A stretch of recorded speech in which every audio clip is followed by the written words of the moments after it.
What's up, guys? Sub-Zero here, and today we have not really a VOD review, but I got a VOD for you guys to watch. I'll jump into it in a second. But today, Mort posted this really long tweet about some of the changes that we can expect in patch 14.1. These are huge system changes to the games, changes to open forters, changes to streak, win streak, and loss streak, and changes to how you can get your headliners. So I'm just going to talk through my thoughts on these. I know you guys have TikTok-addled brains, so you can't actually watch a video of me just scrolling through text, so I got a dish soap VOD for us to watch while I talk through this stuff. So here's the dish soap VOD, but it's going to be another one of those talky videos where I'm just going to talk through, give my thoughts on the changes. You guys can comment down below and tell me what you think of all the changes, if you think this is for the better, for the worse. But, you know, I'll try to lay out my perspective and also lay out the changes for anyone who isn't constantly online refreshing Mort's Twitter. So these are patches that are going to come, these are changes that are going to come in patch 14.1, which is going to be a week from today. So it's going to be January the 10th. So we got one more week of this patch and then this next patch. And now I'm just going to go into the changes. So the first one is regarding combat ties. So combat ties are when two people with 0 units fight each other. This was a big deal over the last week or two when there was a huge rise in people open forting, just selling their entire board and playing full open to lose to each other. So the change is that if players tie in any way, which I guess also includes, like a tie when it just goes to overtime, I would think. Which I'll talk about in a sec why that's actually a big deal as well. But if players tie in any way, the result is both players take damage as if it were a loss, and then both players' streak is reset to 0, which is crazy. So, for example, Dish Soap is fighting Humbug here. Humbug has Patient Study here. If Dish Soap also full opened, both players would receive a loss, essentially, and then have no streak afterwards. Not even, start on the 1 streak, the streak would go down to 0. This is huge because it basically punishes very hard full opening into someone else full opening. A lot of people have said, oh, well, now everyone's just going to play 1 unit and then they're going to fight each other, but that doesn't actually make sense. It almost creates a prisoner's dilemma where if someone's playing 1 unit, you should sell your board to have 0 units so that you guarantee that you lose to them. But then if they sell their unit and play 0 units, then you hit the 0-0 thing and you both get punished. So, ideally you would both just play 1 unit and take a tiny loss, and one of you would keep your loss streak, but one of you wants to sell, so then both of you want to sell. The bottom line is this is going to hurt open forting a ton. A lot less people are going to be open forting because the reward is just not there. The nice thing about open forting in a world where there's all these other people open forting is that you can fight someone who's open forting and take a 0 unit loss and save a bunch of HP, even if you lose your loss streak.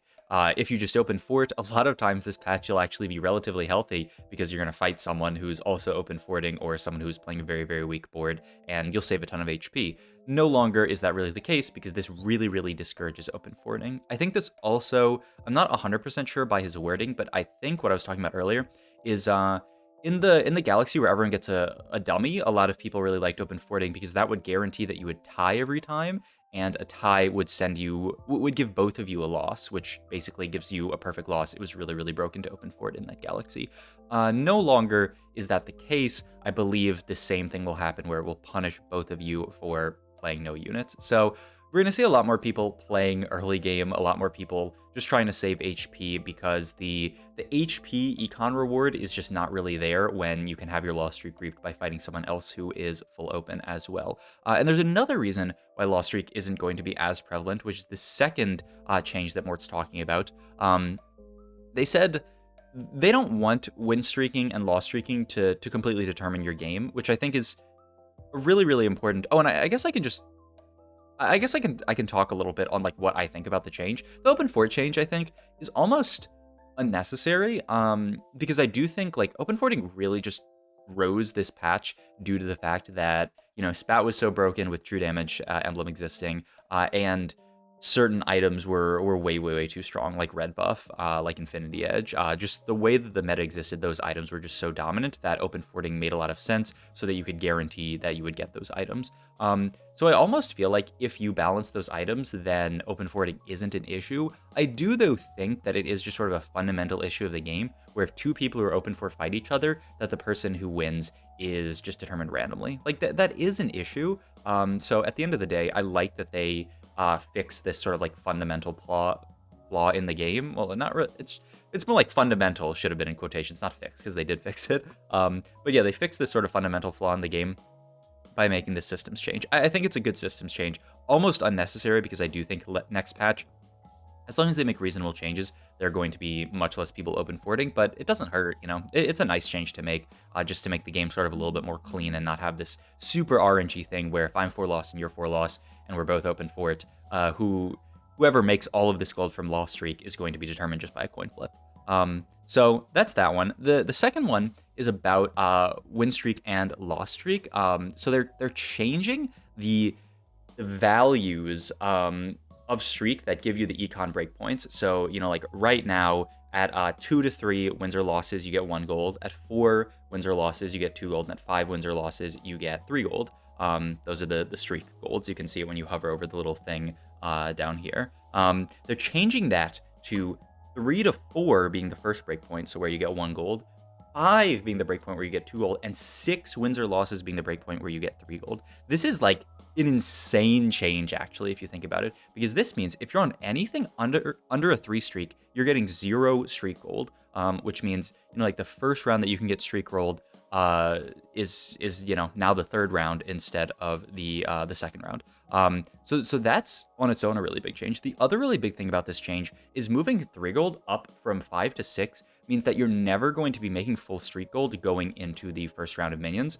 So even if you 5 loss or 5 win it, instead of making that 3 gold on that round and then the 3 gold in the next round because your streak carries through on the minion round, you're going to only be making 2 gold. So if you 5 loss, that's already just with the ending change there. That's an extra 2 gold that you're losing. You're going down from 3 to 2 and then 3 to 2 on the minion round, and then you're also losing gold because you're not getting your streak as soon. I think, yeah, someone on Reddit did the math on this, though they did the math like slightly incorrectly. But the idea is that, you know, like if you're full loss streaking, normally you're making 10 gold right now in TFT because you're getting 1 gold from loss streak, 1 gold from loss streak, 2 gold from loss streak, which brings you up to 4, and then 3 gold from loss streak, and then another 3 gold from loss streak.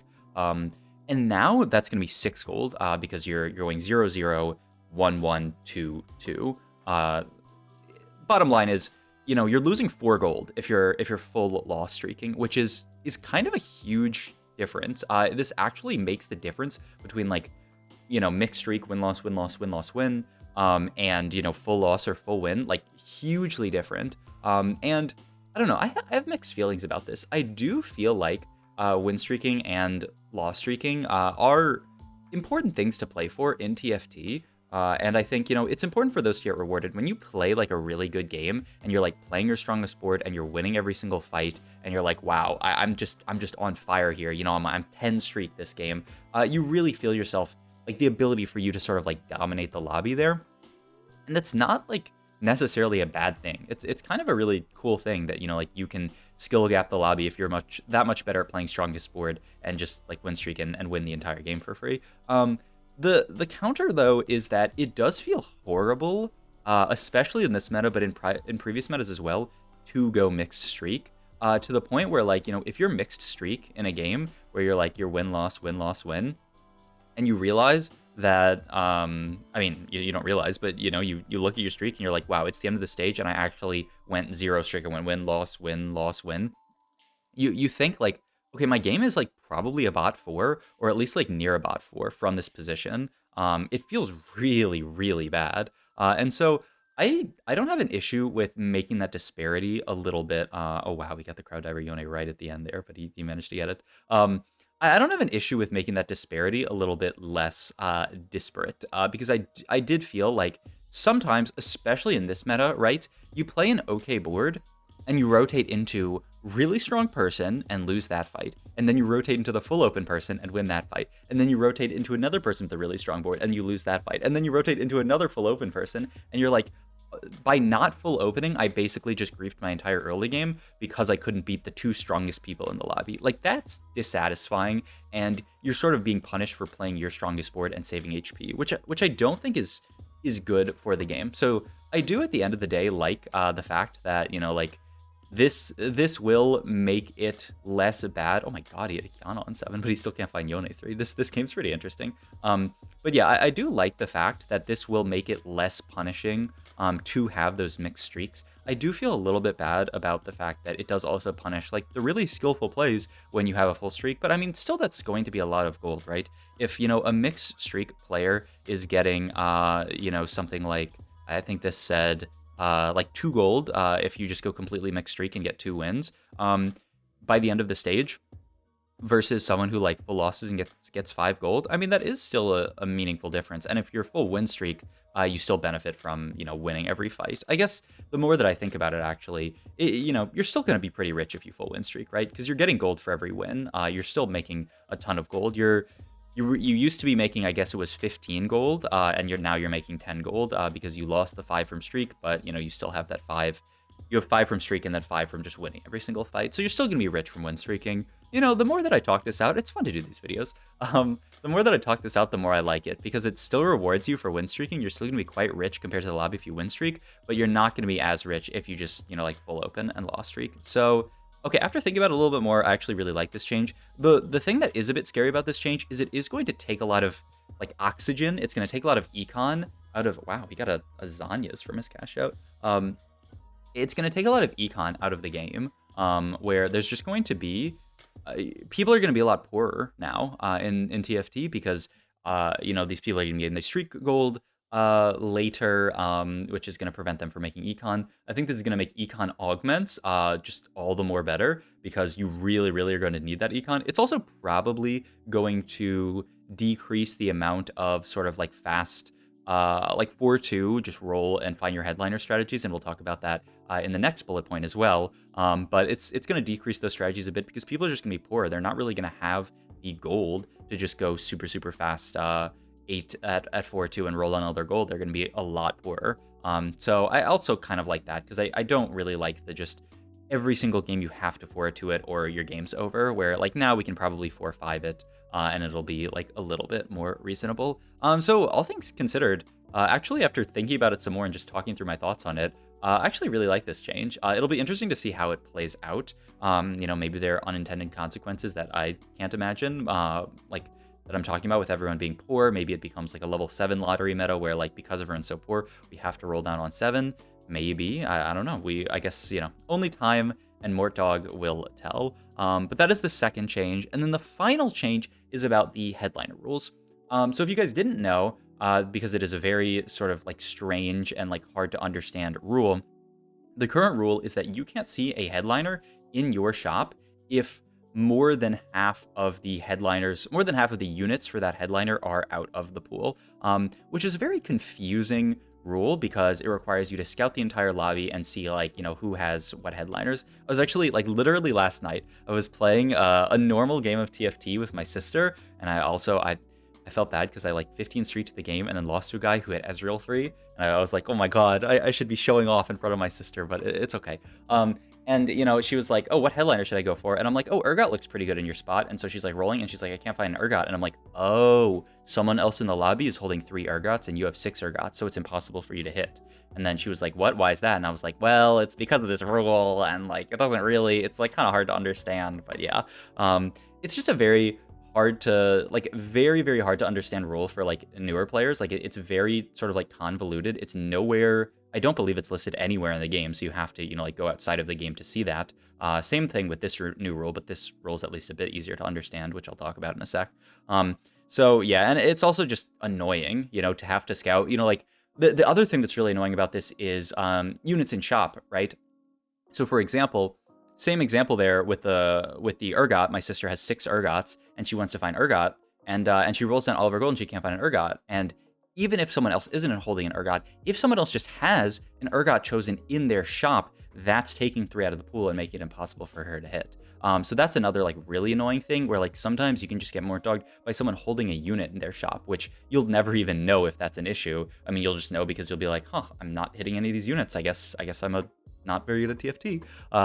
But you know, it's a difficult, annoying rule that I think they kind of created as a band-aid solution because they knew like if they left things as they were on PvE, there would be an insane amount of 3-star 4 costs. Every lobby would be won by 3-star 4 cost, and they didn't want that. So the new rule is that if you, just you, it doesn't matter who has other units, if you have more than 4 copies of a 4 cost or 3 copies of a 5 cost, you can't see that headliner. So you can go up to 4 copies of a 4 cost or up to 3 copies of a 5 cost, and then find a headliner, and then after that, if you have, say, 5 4 costs or 6 4 costs, you can never find that headliner. This also means that the headliner restrictions do not exist for 1, 2, and 3 costs, which is really, really crucial for 3 cost reroll, actually, because very often you would be playing, like Samira reroll, and you would realize, oh, I have 6 Samiras, but this guy also has a Samira too. It's impossible for me to hit. Or, same thing with like Urgot or something like that. Now you're still going to be able to hit. I imagine it's slightly less likely because there's going to be more out of the pool, but I really don't know exactly how that works. I don't think anyone really knows, like, if there are a bunch of units out of the pool, how it actually calculates the odds of showing you a headliner. But it's going to be possible for you to hit in those circumstances. So it's a pretty decent buff to 3-cost reroll, which I don't dislike, because I do feel like it's pretty frustrating being contested in 3-cost reroll, and you're still going to get punished, right? It's not like you should just hard force, Samira every single game after this patch, but, definitely something to consider, those getting better. But I really like this for 4 and 5 costs as well, because you can always know, okay, I have 4 Caitlyn's, okay, I can still hit Caitlyn headliner. It's really, and the other thing that's really, really crucial is, okay, there's 2 people with Caitlyn headliner, I can still hit because there are enough Caitlyns that exist in the pool. That's the big thing, which, it's part of why this 4-2 meta, I think, exists so much, is that, the dominance of Caitlyn and Ezreal on this patch is very pronounced. And if you don't roll down in 4-2 and hit your Caitlyn and Ezreal, it means that they're just all going to be out of the pool, and it's going to be impossible for you to hit. This happens a decent bit in TFT, but it's absolutely something that exists on this patch as well, where like if you are not rolling down for these units at the same time or before everyone else, then it can become impossible for you to hit any Caitlyns, and then the game becomes really, really difficult. Say you're 4-way contested AD, and then 2 people at Kate, 2 people at Ez, it's literally impossible for you to hit a carry, and then, like, your game's just over. Now, I assume, once again, that it'll be slightly less likely, but you'll still be able to actually hit with those 6 out of the pool, because there will be enough in the pool if you're not holding any. I think this will make it nice, like, a lot easier to hit the Chosen that you want, and lead to much less sort of like frustrating circumstances where, like you're rolling, you're like, oh my god, I just can't find it. I roll down all my gold and I couldn't find a single takeable Chosen because they're out of the pool. It'll also make it just so much more straightforward, which I like a lot, where like, you're not going to have to worry about, okay, scout this person, scout this person, scout this person. Are they holding one of the unit? If they're holding one of the unit, it completely throws everything out. Now, you'll just be able to say, okay, I'm holding this many, so it's completely fine. So I actually like this change a lot as well. So I guess at the end of the day, I like all of these changes. They will shake up the meta a ton, but I think they will be, they will lead to a better TFT. I trust in the dev team. I think, they're going to do... here, I'll just skip to a random game so that you have something to watch. But yeah, I trust in the dev team. Wow, I skipped into an interesting, like, stage 6 pivot. What the heck? But yeah, I trust in the dev team. I think these are solid changes. We'll see what actual impact they have on the game, but I'm excited to play the game with these changes in a week from today. So yeah, hope you guys enjoyed this video. Let me know your thoughts on all these changes down below. If maybe there's something I didn't consider, if you have a perspective, I would love to hear it. So yeah, let me know in the comments down below, and I'll catch you guys in the next video. Bye.